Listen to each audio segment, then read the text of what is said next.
Hello everyone, welcome in Renaissance Academy. Today I am going to discuss about modern age 1901 to 1950. This is last part of history of English literature. जैसा कि मैंने शुरू में 8 division में categorise किया था total history को, हम अपने हिस्ट्री ऑफ इंग्लिश लिटरेचर के सबसे लास्ट क्लास पे हैं। अगर आप एक सिंक्रोनाइज पूरा सीरियल वाइज देखते हुए आएंगे तो पूरी तरह आपको हिस्ट्री यहाँ सिखाई नहीं गई है, समझाई नहीं गई है, बल्कि घोल के पिलाई गई है। बिल्कुल आपको समझ में आएगा और आपके एग्जाम पॉइंट ऑफ व्यू से वन लाइन फॉर्म में सारे मटेरियल मिलेंगे। ओके, आज हम डिस्कस करते हैं हिस्ट्री ऑफ इंग्लिश लिटरेचर के लास्ट क्लास को। इसके बाद हम आगे से नेक्स्ट क्लास में वोकैब सेक्शन, आपके लिटरेचर के और राइटर, लिटरेरी टर्म, सब कुछ देखेंगे। आपको टोटल सब कुछ मिलने वाला है। आपको पूरा जितना आपका तैयारी के दौरान जिस चीज की आपकी जरूरत है, आपका सारा सोल्यूशन आपको इस रेनेसा एकेडमी चैनल पर मिलेगा। बिल्कुल आप निश्चिंत रहिए। तो हम मॉडर्न एज में पहुंच चुके हैं। जैसा कि हम सबसे पहले क्या करते हैं, एक दूसरे से कनेक्ट करते हैं हिस्ट्री को, एक पीरियड से दूसरे पीरियड में कनेक्ट करते हैं। तो आइए कनेक्ट होते हैं। कैसे कनेक्ट होंगे आप ध्यान से सुनेंगे। हम बता रहे हैं, आपको कनेक्ट कर रहे हैं। जब कनेक्ट हो जाएंगे तो हम एक एक पॉइंट को समझेंगे। तो मॉडर्न एज के पहले 1900 तक क्या है, विक्टोरियन एज है। कोई भी एज एक एज से दूसरे एज में जब ट्रांसफर होती है तो एकदम ऐसे जंप से कूद के नहीं आ जाती है दूसरे एज में। धीरे धीरे क्या होता है, ट्रांजिशन होता है, एज होता है। धीरे धीरे धीरे धीरे उसमें पहुंचते पहुंचते से चेंज होते होते होते होते होते होते फिर फट से आ जाती है एक एज में। इसी तरह से विक्टोरियन एज के एंड में जब इंडस्ट्री का बहुत बोलबाला बढ़ता धीरे धीरे चला आता है, लास्ट जाते जाते वहां पे डार्विन का ओरिजिन ऑफ स्पीसीज में जो क्रमिक विकास का सिद्धांत मानव उत्पत्ति का दिया गया है वहां पहुंचती है। तो धीरे धीरे अब वहीं से मूव कर रही है, मूव करते करते मॉडर्न एज में एंट्री हो जा रही है। ठीक है, काफी शुरुआत में तो मैच करेगी मॉडर्न एज काफी, लेकिन बहुत अंतर भी है। वो अंतर है कि ट्रांजिशन फेज है, धीरे धीरे चेंज होते होते मॉडर्न एज में पहुंच रही है। अब मॉडर्न एज में हम क्या हुए, पहुंचे हैं। ठीक है, कैसे पहुंचे हैं, एडवर्डियन एज जब आप देखेंगे, यहीं से हम आपको ये पीपीटी पे जब हम देखेंगे यहाँ पे, यहां से हम आपको भी कनेक्ट करके एक दूसरे का डिफरेंस क्लियर करते हैं। अब हम 1900 पे आपका विक्टोरियन एरा एंड हो रहा है। विक्टोरियन एरा में ही ईश्वर से विश्वास हट रहा है। लोग क्योंकि बहुत जो डार्विन का क्रमिक विकास का सिद्धांत आया, वहां से लोगों के मन में बहुत विचार आया कि व्यक्ति अगर ईश्वर की कृति नहीं है, मतलब उसका क्रमिक विकास हुआ है, उनकी धार्मिक भावना भी वहां कहीं ना कहीं अस्थिर हुई। लोगों के फिर धीरे धीरे पहुंचते पहुंचते इंडस्ट्री मॉडर्न एज तक आते आते बहुत औद्योगिकरण हो गया। लोग पूरी तरह से एकदम से धर्म से धीरे धीरे हटने लगे। सब वहां इंग्लैंड यूरोपियन कंट्री की बात हो रही है, इस चीज को आप ध्यान में रखते हुए चलिएगा। अब हम पहुंच गए, यहाँ पहुंचते पहुंचते एडवर्डियन एज में पहुंच गए। अब यहीं पे 1901 में क्वीन विक्टोरिया का आप कनेक्ट हो रहे हैं। क्वीन विक्टोरिया डेथ हो जाती है, शासन व्यवस्था अस्थिर हो जाती है। क्वीन विक्टोरिया का शासन काफी अच्छा माना गया है। इसके बाद यहीं पे एडवर्ड जो 7th हैं, यहीं पे किंग बनते हैं और ये सत्ता संभालते हैं।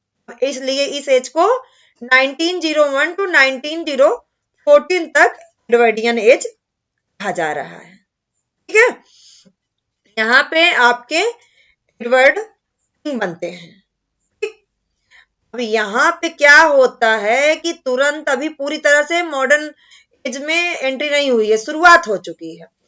यहाँ पे लोग जो राइटर हमारे आ रहे हैं वो भी जो अपनी रचनाएं लिख रहे हैं, वो जैसे कि विक्टोरियन एज में क्या था, चार्ल्स डिकेंस ने लिखा, हार्ड टाइम्स लिखा, उसमें गरीब और मजदूर वर्ग की स्थिति को बताया, लेकिन एंड होते होते तक उन्होंने नैतिकता को भी उसमें कंक्लूजन में ले आया कि अगर मॉरलिटी हो जाए समाज में, जो ये गरीबों की मजदूरों की स्थिति बनी हुई, तो इसमें सुधार आ जाएगा। यहां तक बात आप समझे।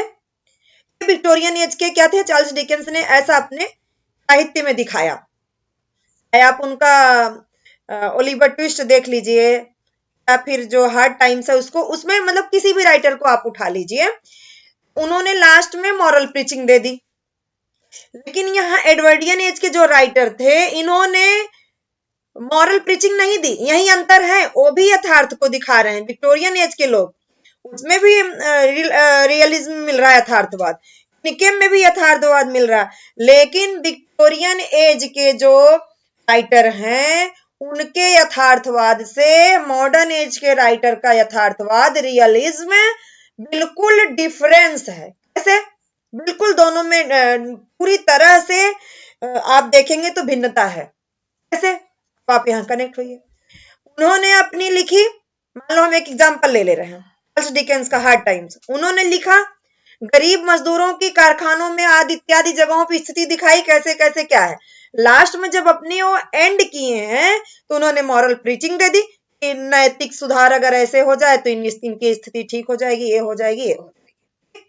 लेकिन एडवर्डियन एज के भी राइटर मान लो उसी पॉइंट पे लिख रहे हैं, गरीबों की स्थिति पे, मजदूरों की स्थिति पे लिख रहे हैं, लेकिन एंड में वो मॉरल प्रीचिंग नहीं दे रहे हैं। बता रहे हैं यह एक समाज का रोग है, पूरी संरचना में सुधार की आवश्यकता है, सिर्फ मॉरलिटी से सुधार नहीं हो सकता। समझ गए बात को? कह रहे हैं ये एक रोग है, ये सिर्फ मॉरलिटी से नहीं सुधार हो सकता, पूरी तरह से सामाजिक ढांचे पर ही प्रश्न चिन्ह लगा देते हैं। इस तरह से इन्होंने मॉरलिटी को नहीं दिखाया, उन्होंने जो जैसा था वैसा उन्होंने दिखाया, और एक आलोचना, कटु आलोचना की कि इस टाइम में मॉडर्न एज में एक बीमारी है, ये मॉरल प्रीचिंग नहीं दिया लास्ट में इन्होंने, जबकि विक्टोरियन ने क्या दिया, लास्ट में मॉरल प्रीचिंग दी। आप बिल्कुल अब विक्टोरियन एज से मॉडर्न एज में अंतर समझ पाए होंगे। ठीक है, अब हम और मॉडर्न एज में, यहां से तो मॉडर्न एज शुरू हो गई है, अब यहाँ पे एकदम मॉडर्न एज में पहुंच गए, 1914 1950 मॉडर्न एज। भाई यहाँ पे क्यों, अब यहाँ पे क्यों, कैसे? 1914 में क्या होता है, 1914 से 1918 तक वर्ल्ड वार फर्स्ट हो जाता है। अब यही स्थिति मॉडर्न एज वाली आ जाती है। कहा जाता है कि साहित्य जो है समाज का दर्पण है।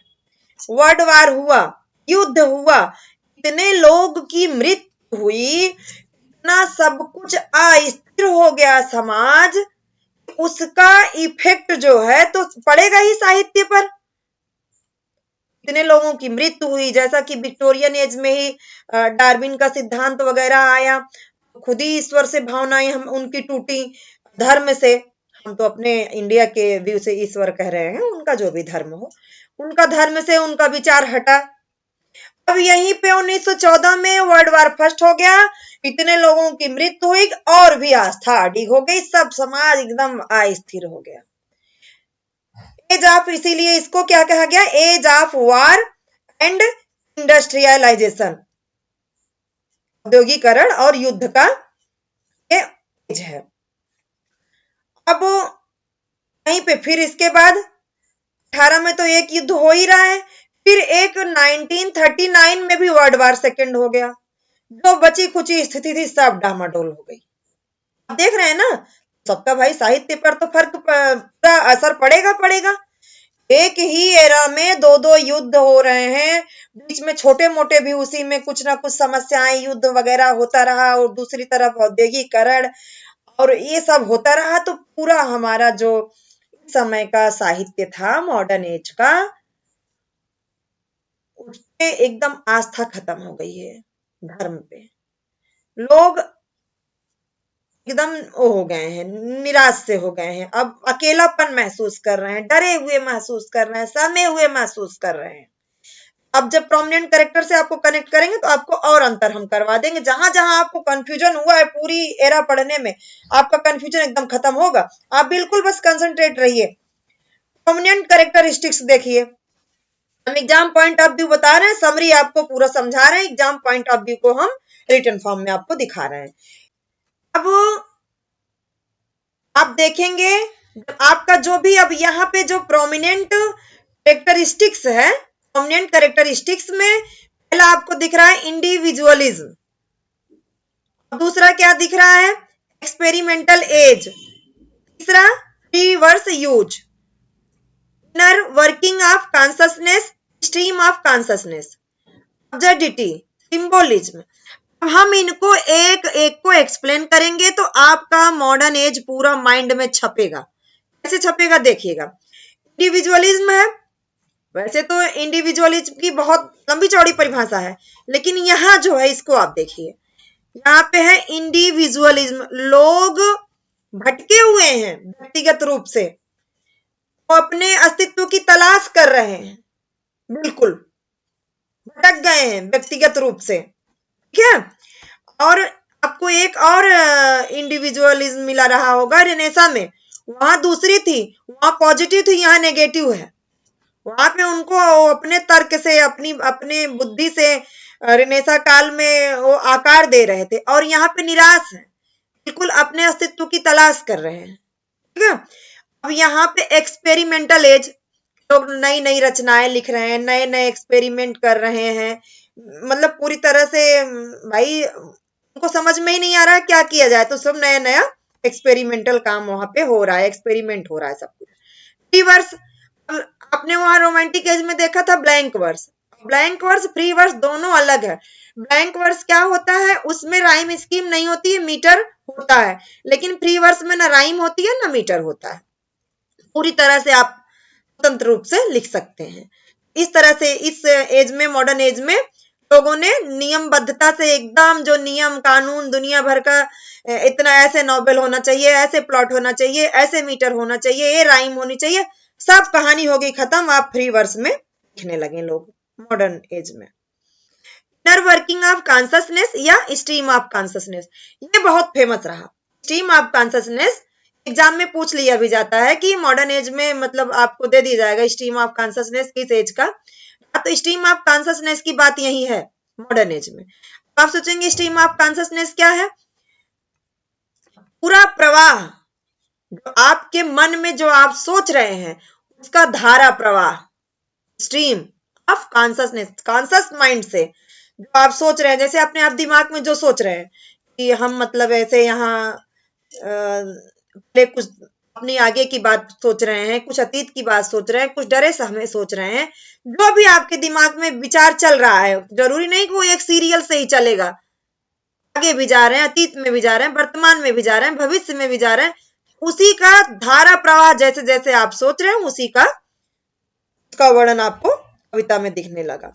ऑब्जेक्टिविटी हो गई भाई, जब खुद वगैरह हो गया, बिल्कुल कुछ भी स्थिर रह ही नहीं गया, सब कुछ क्या हो गया, ऑब्जर्व हो गया, ठीक है। अब यहाँ पे ऑब्जेक्टिविटी भी दिखने लगी साहित्य में। अब आपका यहाँ पे आपका सिंबोलिज्म है, जैसे अब युद्ध की स्थिति बनी हुई थी और बहुत तरह का चेंज आया, तो डायरेक्ट किसी बात को ना कह के जो समाज की स्थिति है तो सिंबल का भी यूज करने लगे।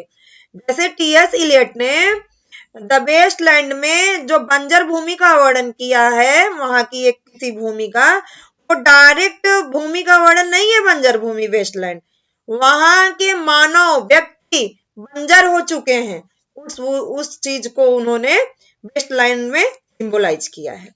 आई होप यहां तक आपको समझ में आ गया होगा टोटल।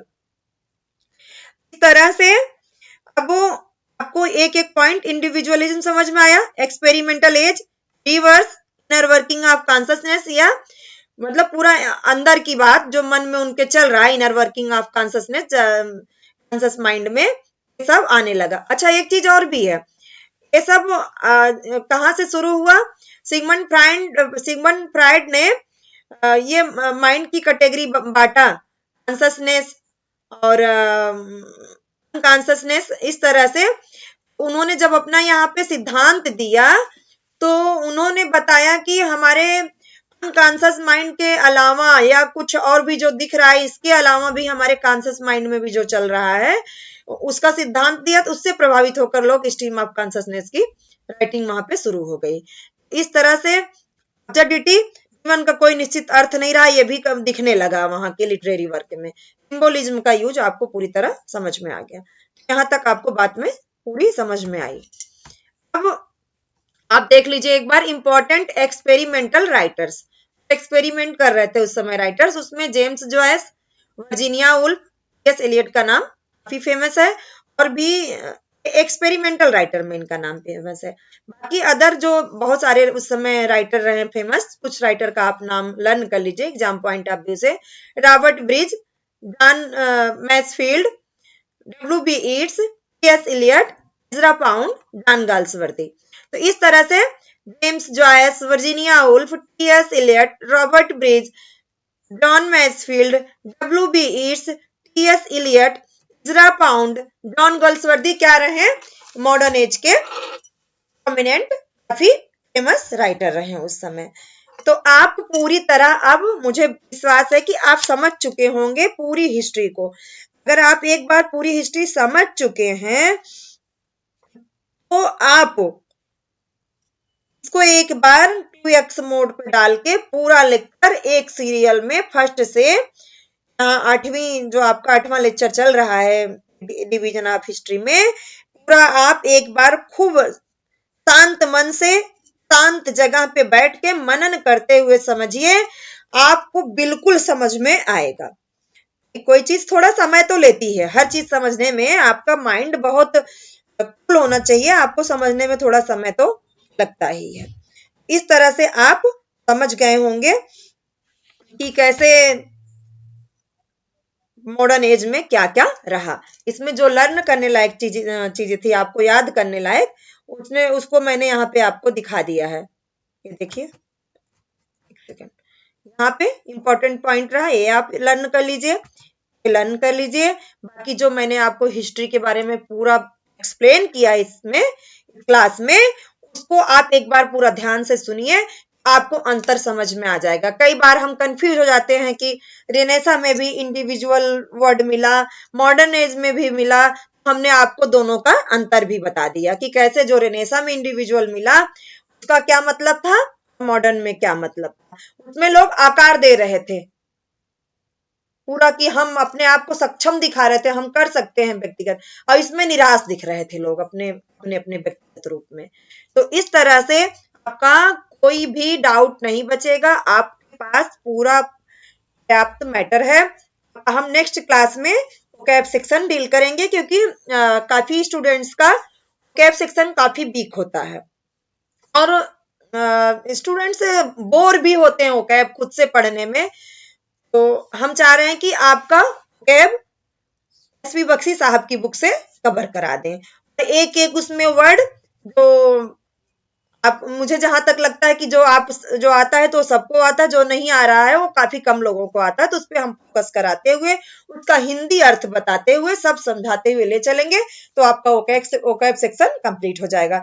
इस तरह से हम फिर राइटर्स पे आ जाएंगे, राइटर को हम धीरे धीरे कंप्लीट करते हुए आगे बढ़ेंगे, और भी आपको प्रैक्टिस भी कराई जाएगी इंपॉर्टेंट क्वेश्चन की। आप पेशेंस के साथ पूरी क्लास देखते रहिए, आपकी पूरी तैयारी यहाँ से कंप्लीट हो जाएगी। Thank you, bye bye.